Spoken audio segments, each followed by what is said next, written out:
नमस्कार दोस्तों, स्वागत है आप सभी का आपके अपने YouTube channel all exam guide गुरु पर। दोस्तों, इस वीडियो में मैं आपके लिए साइंस के सिलेक्टेड क्वेश्चंस लेकर आया हूं। एग्जाम में जीके सेक्शन में 40 नंबर के क्वेश्चन आते हैं, उसमें साइंस भी आपकी 10 से 12 नंबर की आती है। वीडियो में जो क्वेश्चंस आपके लिए प्रोवाइड किए जा रहे हैं, जो एग्जाम का लेटेस्ट पैटर्न आया है जिसमें सिलेक्टेड टॉपिक्स बोले गए हैं साइंस के, उन्हीं टॉपिक्स में से क्वेश्चंस कवर किए गए हैं। एग्जाम होने वाले हैं, अभी भी आपके पास समय है। इस वीडियो को अगर आपने ओपन किया है तो एक बार पूरा देख लीजिए कि कहीं सारे क्वेश्चंस में से कोई भी क्वेश्चंस आपसे मिस हो रहा है तो वो क्यों मिस हो रहा है, नहीं तो एग्जाम में कहीं वही क्वेश्चन आ गया तो नंबर आपके ही कम होंगे। वीडियो अच्छा लगे तो लाइक करिएगा, शेयर करिएगा, चैनल पर नए हैं तो सब्सक्राइब जरूर कर लें और कुछ पूछना चाहते हैं तो कमेंट बॉक्स में कमेंट कर सकते हैं। तो चलिए दोस्तों, शुरू करते हैं साइंस का ये वीडियो। सबसे पहला प्रश्न ये रहा स्क्रीन पर। क्वेश्चन नंबर 1 आपसे पूछा गया है, केमिस्ट्री का क्वेश्चन है। निम्नलिखित में से कौन एक क्षार नहीं है? निम्नलिखित में से कौन एक क्षार नहीं है? तो राइट आंसर हो जाएगा C2H5OH। ऑप्शन नंबर बी यहां पर सही उत्तर हो जाएगा। इसको आप एथेनॉल के नाम से जानते हैं। एथेनॉल जो है एक क्षार नहीं है, राइट आंसर हो जाएगा। नेक्स्ट क्वेश्चन देखते हैं।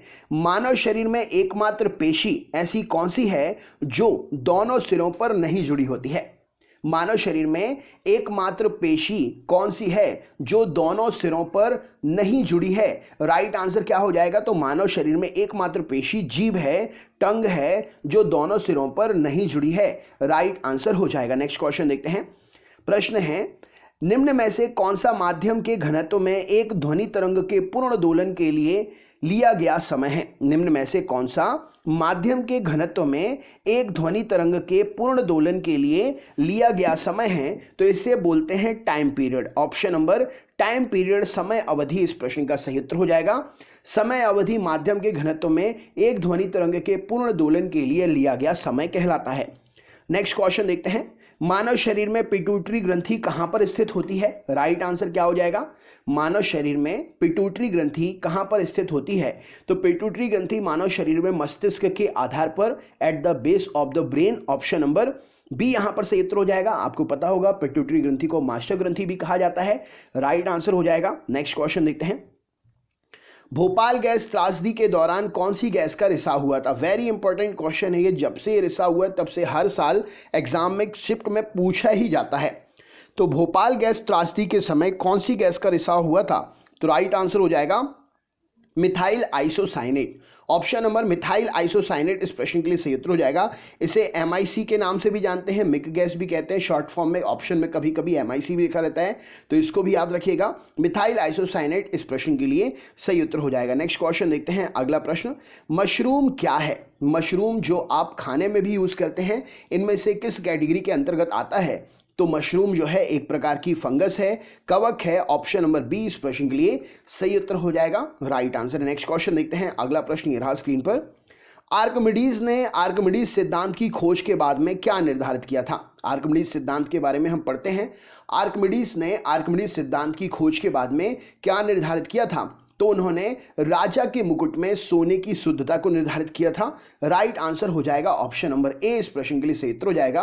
आर्किमिडीज ने आर्किमिडीज सिद्धांत की खोज के बाद में सबसे पहले राजा के मुकुट में सोने की शुद्धता का निर्धारण किया था। नेक्स्ट क्वेश्चन देखते हैं। प्रश्न है, मानव कान के किस भाग को प्राप्त ध्वनि के अनुसार कंपन होता है? हम जो ध्वनि सुनते हैं, हमारे कान के कौन से भाग में ध्वनि के कंपन से हम ध्वनि को सुनते हैं? तो राइट आंसर हो जाएगा मानव कान के टाइम्पेनिक झिल्ली। ऑप्शन नंबर डी यहां पर सही उत्तर हो जाएगा। टाइम्पेनिक झिल्ली में प्राप्त ध्वनि के अनुसार जो कंपन होता है उसी से हमें ध्वनि का एहसास होता है। राइट आंसर हो जाएगा। नेक्स्ट क्वेश्चन देखते हैं। गठिया एक बीमारी है, गठिया शरीर के किस भाग को प्रभावित करती है? गठिया एक बीमारी है, गठिया किसे प्रभावित करती है? तो गठिया जो है जोड़ों को प्रभावित करती है, जॉइंट्स को प्रभावित करती है। नेक्स्ट क्वेश्चन देखते हैं। बैसिली बैक्टीरिया हैं जो क्या कहलाते हैं? बैसिली बैक्टीरिया जो होते हैं, बैसिली बैक्टीरिया किस आकार के होते हैं? यहां पर लैक्टोबैसिलस वाले बैसिली बैक्टीरिया की बात हो रही है। बैसिली बैक्टीरिया जो है रॉड के शेप के आकार के होते हैं। ऑप्शन नंबर रॉड शेप्ड होते हैं, रॉड के शेप के आकार के होते हैं। नेक्स्ट क्वेश्चन देखते हैं। प्रश्न है, सामान्य श्वसन के दौरान प्रेरित और समाप्त होने वाली हवा की मात्रा को किस नाम से जानते हैं? सामान्य श्वसन के दौरान जो आप सांस लेते हैं और सांस छोड़ते हैं, जिस स्पीड में लेते हैं जिस स्पीड में छोड़ते हैं, प्रेरित और समाप्त होने वाली हवा की मात्रा को क्या बोलते हैं? तो उसे टाइडल वॉल्यूम बोलते हैं। ऑप्शन नंबर ए इस प्रश्न के लिए सही उत्तर हो जाएगा। टाइडल वॉल्यूम इस प्रश्न के लिए सही उत्तर है। नेक्स्ट क्वेश्चन देखते हैं। समुद्र की गहराई निर्धारित करने के लिए किस तकनीक का उपयोग किया जाता है? राइट आंसर क्या है? तो समुद्र की गहराई निर्धारित करने के लिए जो है सोनार का प्रयोग करते हैं। ऑप्शन नंबर सी इस प्रश्न के लिए सही उत्तर हो जाएगा। साउंड के थ्रू ये प्रयोग किया जाता है। राइट आंसर है सोनार इस प्रश्न के लिए सही उत्तर हो जाएगा। इनमें से कौन सा एक जीवाश्म ईंधन है? इनमें से कौन सा एक जीवाश्म ईंधन है? तो कई युगों तक जीवों के पृथ्वी की परतों में दबे होने के कारण परिवर्तन स्वरूप ये ईंधन बनते हैं। जीवाश्म ईंधन इनमें से कोयला सही उत्तर हो जाएगा। कोल जो है जीवाश्म ईंधन की कैटेगरी में आता है। राइट आंसर हो जाएगा। नेक्स्ट क्वेश्चन देखते हैं। निम्न में से कौन सा एक कमजोर क्षार है? राइट आंसर क्या हो जाएगा? इनमें से कौन सा एक कमजोर क्षार है? तो NH4OH इस प्रश्न के लिए सही उत्तर हो जाएगा। राइट आंसर है ऑप्शन नंबर NH4OH जो है एक प्रकार का कमजोर क्षार है। नेक्स्ट क्वेश्चन देखते हैं। प्रश्न है निम्नलिखित में से कौन सा एक लेग्यूमिनस पौधा है? राइट आंसर क्या हो जाएगा? लेग्यूमिनस पौधा नाइट्रोजन को भरपूर करता है मिट्टी को, और एक प्रकार से ये पौधे प्रोटीन के भी सबसे अच्छे कारक होते हैं। तो राइट आंसर हो जाएगा इस प्रश्न के लिए यहाँ पर मटर। ऑप्शन नंबर फलीदार फसलें जो भी होती हैं, ऑप्शन नंबर डी यहाँ पर सही उत्तर हो जाएगा। ये मृदा को नाइट्रोजन से भरपूर कर देती हैं। लेग्यूमिनस इस प्रश्न के लिए सही उत्तर हो जाएगा मटर। नेक्स्ट क्वेश्चन देखते हैं क्या पूछा गया है। अगला प्रश्न ये रहा स्क्रीन पर। निम्नलिखित में से कौन कुनेन के लिए एक स्रोत है? इन शॉर्ट कुनेन इनमें से किससे प्राप्त होती है? तो राइट आंसर हो जाएगा सिनकोना वृक्ष की छाल से कुनेन प्राप्त की जाती है। नेक्स्ट क्वेश्चन देखते हैं। लाइम वाटर का रासायनिक नाम क्या है? लाइम वाटर का रासायनिक नाम क्या है? तो कैल्शियम हाइड्रोक्साइड कहते हैं लाइम वाटर को। राइट आंसर हो जाएगा ऑप्शन नंबर डी इस प्रश्न के लिए सही उत्तर हो जाएगा। कैल्शियम हाइड्रोक्साइड कहते हैं। नेक्स्ट क्वेश्चन देखते हैं। प्रश्न है हाइड्रोजन के आइसोटोप ड्यूटेरियम में इनमें से क्या होता है? हाइड्रोजन के आइसोटोप ड्यूटेरियम में इनमें से क्या होता है? तो एक प्रोटॉन और एक न्यूट्रॉन होता है। राइट आंसर हो जाएगा ऑप्शन नंबर बी यहाँ पर सही उत्तर है। एक प्रोटॉन और एक न्यूट्रॉन होता है हाइड्रोजन के आइसोटोप में। नेक्स्ट क्वेश्चन देखते हैं। गैस अणुओं की गतिज ऊर्जा सीधे किसके अनुपातिक होती है? राइट आंसर क्या हो जाएगा? तो गैस अणुओं की गतिज ऊर्जा जो है सीधे तापमान के अनुपातिक होती है। ऑप्शन नंबर डी इस प्रश्न के लिए सही उत्तर हो जाएगा। राइट आंसर है। नेक्स्ट क्वेश्चन देखते हैं। अगला प्रश्न ये रहा स्क्रीन पर। विटामिन सी का प्राकृतिक स्रोत क्या है? इनमें से विटामिन सी सबसे ज्यादा कौन से फलों में या किस में मिलते हैं? तो राइट आंसर हो जाएगा सेब में, पालक में, अमरूद में किसी न किसी प्रकार से विटामिन सी पाया ही जाता है। तो यहाँ पर ऑल ऑफ एबव इस प्रश्न के लिए सही उत्तर हो जाएगा। सभी ऑप्शन सही हैं। नेक्स्ट क्वेश्चन देखते हैं। निम्न में से कौन सा विटामिन ए से भरपूर है? तो यहाँ राइट आंसर क्या हो जाएगा? विटामिन ए से भरपूर यहाँ पर गाजर सही उत्तर हो जाएगा। विटामिन ए आंखों के लिए सबसे ज़्यादा उपयोगी होता है और गाजर जो है विटामिन से भरपूर होता है ए से। नेक्स्ट क्वेश्चन देखते हैं। प्रश्न है हड्डियों के लिए कौन सा खनिज आवश्यक है? हमारे शरीर के सभी अंगों के लिए सबसे ज़्यादा ज़रूरत किसी न किसी विशेष प्रकार के तत्व की होती है, खनिज की होती है, और हड्डियों के लिए कैल्शियम जो है सबसे ज़्यादा ज़रूरी होता है। राइट आंसर हो जाएगा। नेक्स्ट क्वेश्चन देखते हैं।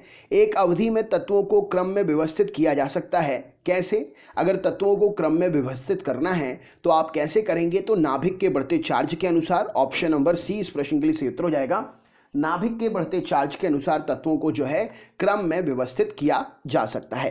नेक्स्ट क्वेश्चन देखते हैं। प्रश्न है निम्नलिखित में से कौन आहार फाइबर में समृद्ध है? मतलब इनमें से कौन सा आहार खाने से आपको फाइबर सबसे ज्यादा मिलता है? राइट आंसर क्या हो जाएगा? तो सेव जो है ऑप्शन नंबर सी इस प्रश्न के लिए सही उत्तर हो जाएगा। फाइबर्स के लिए सेव आप ज्यादा से ज्यादा खा सकते हैं। नेक्स्ट क्वेश्चन देखते हैं। पौधों में चीनी का सामान्य परिवहन किसके रूप में होता है? राइट आंसर क्या हो जाएगा?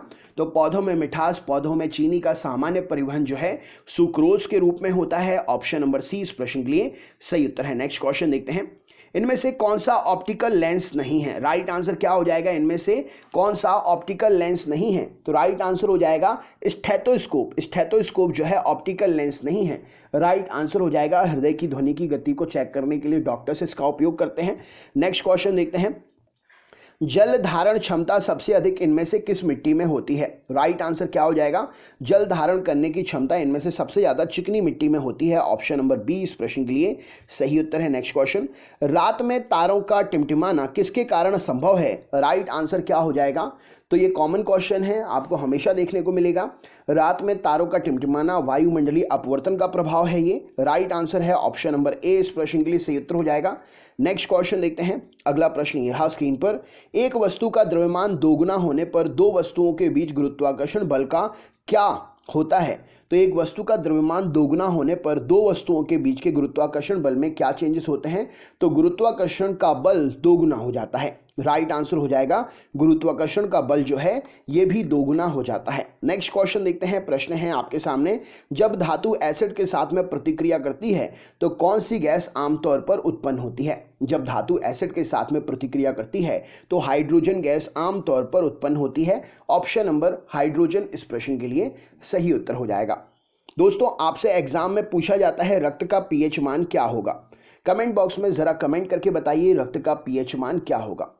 वीडियो आपके लिए अगर अच्छा लगा हो तो लाइक ज़रूर करें। चैनल पर अगर नए हैं तो चैनल को सब्सक्राइब कर लें, बेल आइकन ऑन कर लें, ऑल वाला नोटिफिकेशन ऑन कर लें, जिससे हर दिन के वीडियोस आपको प्राप्त हों। अगर आप कुछ पूछना चाहते हैं तो कमेंट करके पूछ भी सकते हैं। तो चलिए दोस्तों, हम मिलते हैं आपसे नेक्स्ट वीडियो में। तब तक के लिए बहुत बहुत धन्यवाद। आपका दिन शुभ हो।